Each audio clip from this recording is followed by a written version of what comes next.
মুহররম মাসের ১০ তারিখে আমরা দেখতে পাই শিয়া সম্প্রদায়ের তাজিয়া মিছিল।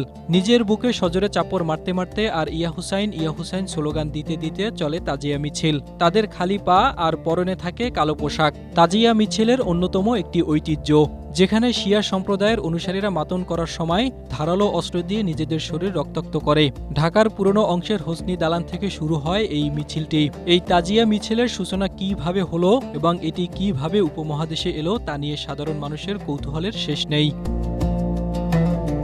তাজিয়া একটি আরবি শব্দ, যার অর্থ সমবেদনা প্রকাশ করা, শোক জ্ঞাপন করা বা সান্ত্বনা দেওয়া। কারবালার প্রান্তরে মহানবী হযরত মুহাম্মদ সাল্লাল্লাহু আলাইহি সাল্লামের দৌহিত্র হোসেন রাদিয়াল্লাহু আনহু ও তার পরিবারের নির্মম শাহাদাতের স্মরণে এই শোক প্রকাশের রীতি তৈরি হয়। প্রচলিত ধারণা মতে ৪র্থ হিজরি শতকে ইরাক ও ইরানের বুয়াহিদ বা বনু বুয়া রাজবংশের শিয়া শাসক মুইজ্জুদ দৌলার আমলে প্রথম প্রকাশ্যে আশুরার দিন শোক পালনের রাষ্ট্রীয় প্রথা শুরু হয়।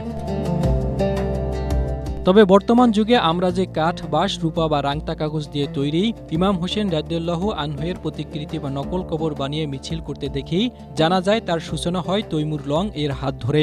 তৈমুর লং যখন ভারত আক্রমণ করেন, তখন তিনি কারবালা থেকে আনা মাটি দিয়ে নকল একটি কবর তৈরি করান এবং রোগাক্রান্ত থাকায় সশরীরে কারবালা যেতে না পেরে সেটির সামনেই শোক প্রকাশ করেন। পরবর্তীতে তৈমুরের বংশধর এবং মোগল আমলের শিয়া শাসকদের পৃষ্ঠপোষকতায় এই প্রথা বাংলাদেশ সহ ভারতীয় উপমহাদেশে বিশাল এক ঝাঁকজমকপূর্ণ মিছিলে রূপান্তরিত হয়।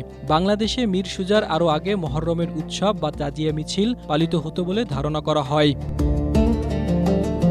বাংলাপিডিয়াতে উল্লেখ আছে ১৬৭৬ খ্রিস্টাব্দে মীর মুরাদ নামক একজন শিয়া ব্যক্তি ঢাকার পুরান ঢাকায় হুসাইনি দালান নির্মাণ করেন, যার পর থেকে বাংলাদেশেও আনুষ্ঠানিকভাবে তাজিয়া মিছিলের প্রচলন শুরু হয়।